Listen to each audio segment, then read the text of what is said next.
Joe Burrow in that group? That's a question. You kind of started here, you know. Yeah, but so many guys that they've Yeah. recruited and developed and have been a part of this, and so many of them playing around the league. That's no surprise to hear that. Yeah. But you know, as you touched on there about just the culture you've built there and stuff, is the hard part now to continue that? I mean, to get the right guy. I mean, how do you go about that? How do you assess that kind of situation? Every year's a new year, you know. So there's a lot of things that we'll take from last year.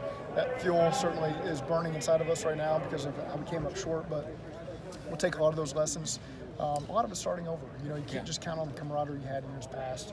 You got to redevelop that here in May. Our players report May 2nd, and so I'm excited to see what they're all about when they come back. Were you concerned about showing that Uwe von Schaman picture and people throwing stuff at you? Well, I don't know the memory of everybody in there. Yeah, you know, there's some guys that maybe remember that, but it's just more sentimental for me. You know, I remember those great, that great Ohio State-Oklahoma game as if I saw it because my dad's talked about it so often. So, you know, that was a big part of my childhood, and so to be here today talking to Ohio State is pretty cool. Hey, one more quickie for me. To get a guy like Burrow, I mean, you can talk about culture, you can talk about every scheme and everything else, you know, that goes, but to get a quarterback, just how would you put that in terms of importance? I mean, to get that guy, that key guy. Well, it's critical in the NFL. Yeah. You know, if you don't have one, you're going to struggle. And so we feel like we've built a really good team around him. We're going to continue to do that. But he certainly makes us go, and he's a lot of fun to watch. He's about all the right stuff. When you get those Ohio State guys in, whether it's the guys like Vonn, Bill, Sam Hubbard, who were kind of there, or when you get a chance to talk to some of these guys during the draft process, I guess like what kind of stands out when you're trying to build a culture? Two things. They've already come from a place with very high standards that championships are expected, and their football character is through the roof because they've worked hard. They care about their teammates. They love the process of practicing and meeting and all the things leading up to the game. So you really know what you're getting when you take a Buckeye. Does it feel like when you get a chance to talk to these guys in the interview process that the IQ part of the football game is there for them in ways that maybe you don't see in other programs? Everybody's different, but we know that they're going to be well coached. You know, I know a lot of the coaches here. They've got a history of success, putting guys in the league that have success.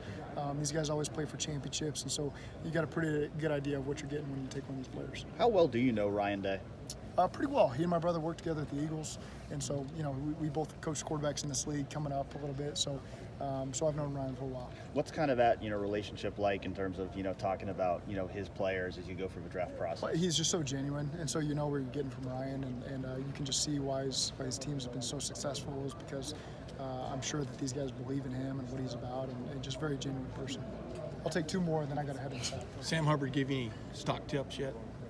Sam, he's a big finance guy. No, I haven't heard that from Sam yet. Yeah. Hey, real quick, your key right now, are you thinking about it 24/7? I mean, how do you to get back there and then get over that final hump and stuff? How does it consume you? I guess that. Yeah, well, right now we're in the draft phase, so it's about acquiring the talent and then preparing for our players to come up in a couple of weeks. So you certainly are thinking about your messaging and the team meetings and how we're going to start over.